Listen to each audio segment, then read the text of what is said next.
The amazing thing about M.C. Escher is that he represents the perfect coming together of mathematics and art.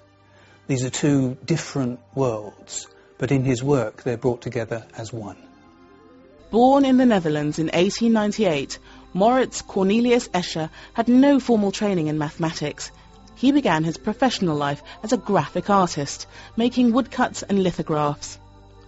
As a young man, while visiting the Alhambra in Spain, he became fascinated by the geometric decoration of the Moorish tiles.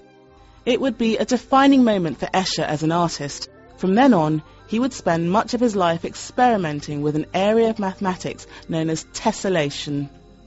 Tessellation is about regular patterns that divide the plane. That means that they split the plane up into lots of little tiles, and those tiles fit together perfectly. They don't overlap and they don't leave any gaps. It may seem that the premise of tiling a plane or surface with regular repeating units is a very simple idea, but it's absolutely fundamental to mathematics, and the reason is that it's about symmetry. What Escher does with this rather simple, stark, abstract mathematics is to add a human dimension and a fantastical dimension. He has little animals, little lizards, dragon-like creatures, funny little men, goblins, and things like that. And he uses those for the shapes of his tiles. Escher's work really divides into two different periods. His early work is intuitive, no contact with mathematicians, his interest in tessellations, and that's about it. After he made contact with mathematicians, it becomes much deeper mathematically. You get all sorts of sophisticated structures. He's interested in dimension, in the shape of space, the topology of space, in infinity. Cosmologists think that our universe might actually be Escher-shaped. So some of Escher's work may have anticipated very deep features of modern cosmology. Using only basic drawing tools, he created Circle Limit 3, an astonishingly accurate representation of space as it edges towards infinity. Nearly 40 years later, mathematicians confirmed that it was absolutely right to the last millimetre. Escher was excited by the work of mathematicians such as Roger Penrose, who created the impossible triangle. He was also fascinated by the unusual properties of the Mobius strip, an object that appears to have only one side.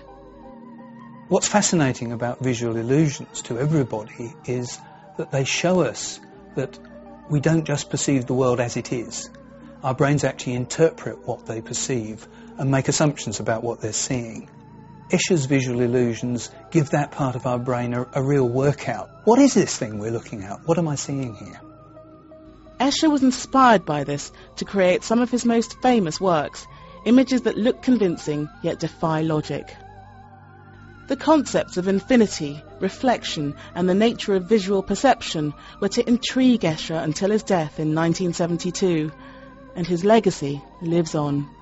If you wander around university mathematics departments, you will find Escher pictures all over the place. You'll even find them in the textbooks, because they really do talk to mathematicians. And from today's perspective, I think mathematicians understand much more clearly what it was Escher was trying to do, to the extent we can actually write down formulas for some of the things that he does, and we can investigate what mathematical ideas lie behind them.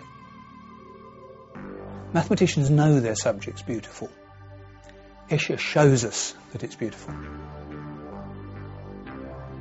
To learn more about numbers, go to the Open University's website at open2.net.